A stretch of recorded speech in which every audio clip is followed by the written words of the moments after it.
মাগরিবের আজানের সময় ঘরের দরজা জানালা ভুলেও খোলা রাখবেন না। যদি খোলা রাখেন তবে মারাত্মক কিছু ক্ষতি হয়ে যাবে। কি কি ক্ষতি হতে পারে, বিস্তারিত থাকছে ডেস্ক রিপোর্টে।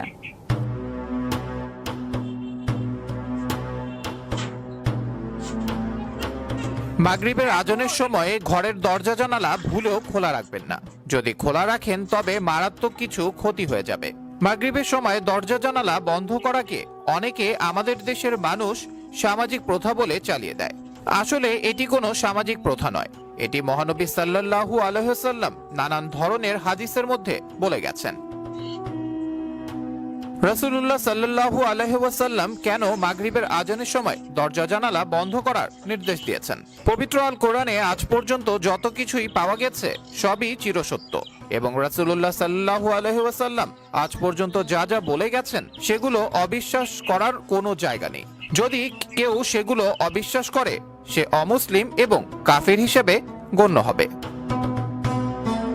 রাসূলুল্লাহ সাল্লাল্লাহু আলাইহি ওয়াসাল্লামের বলে যাওয়া বিভিন্ন হাদিসের মধ্যে এটা উঠে এসেছে যে মাগরিবের আজানের সময় যখন মসজিদের মাইকে মুয়াজ্জিনের মুখে আজানের ধ্বনি উচ্চারিত হয় তখন সেই শব্দ শয়তানদেরকে খুবই বিচলিত করে ফেলে। সেই সময় শয়তান আশ্রয় খোঁজার জন্য এদিক ওদিক ছোটাছুটি করে এবং আশ্রয় খুঁজতে শুরু করে। তখন যদি কোনো মুসলিমের ঘরের দরজা খোলা থাকে তবে তারা তৎক্ষণাৎ সেখানে প্রবেশ করে। এখানে এক সাহাবী মহানবী সাল্লাল্লাহু আলাইহি সাল্লামকে প্রশ্ন করেছিলেন, হে প্রিয় রাসূল, তারা তো অদৃশ্য, সব জায়গায় ঢুকতে পারে, তবে আমরা দরজা আটকালে কি তারা ঢুকতে পারবে না? তার জবাবে রাসূলুল্লাহ সাল্লাল্লাহু আলাইহি ওয়াসাল্লাম বলেন, যখন কোনো মুসলিম মাগরিবের আজানের সময় দরজা বন্ধ করে এবং নামাজ আদায়ের জন্য দাঁড়ায় তখন আল্লাহ তাআলা তার কঠিন হেফাজতের জন্য নিজে একজন পাহারাদার নিয়োগ করেন।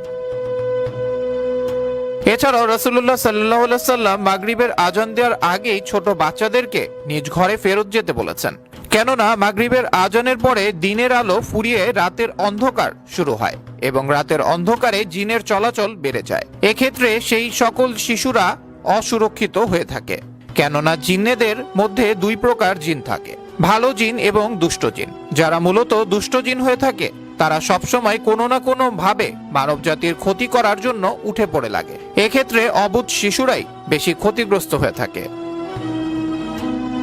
আবরার আহমেদ মাহি, বিশ্ব বাংলা 24 নিউজ ডেস্ক।